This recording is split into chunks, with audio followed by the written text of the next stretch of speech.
हाय, मी मनीष आणि आज मी बनवणार आहे पांढऱ्या वाटाण्याची उसळ। त्यासाठीच इथे वाटाणे भिजवून घेतले, त्यानंतर कुकरला लावून घेतलेले 3-4 शिट्ट्या करून घेतलेले। त्यानंतर इथे कढईमध्ये तेल टाकून घेतले, तेलामध्ये जिरं टाकले।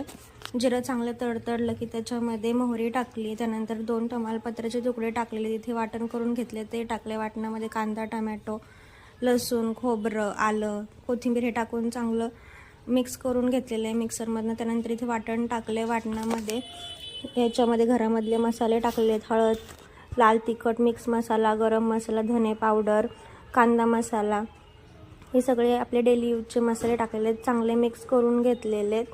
त्यानंतर याच्यामध्ये ना थोडंसं पाणी टाकलेले, वाटण चांगलं शिजावं म्हणून। थोडंसं एक बारीक गॅसवर 5 मिनिटं मंद आचेवर चांगलं शिजवून द्यायचं। त्यानंतर याच्यामध्ये मीठ टाकायचं चवीपुरतं, मिक्स करून घ्यायचं। त्यानंतर आपले इथे वाटाणे टाकायचे, पांढरे वाटाणे, तर चांगले मिक्स करून घ्यायचे। त्याच्यानंतर हवं तेवढं पाणी टाकायचं। उकळी आली की थोडीशी कोथिंबीर टाकायची वरून आणि अशी आपली पांढऱ्या वाटाण्याची उसळ तयार आहे।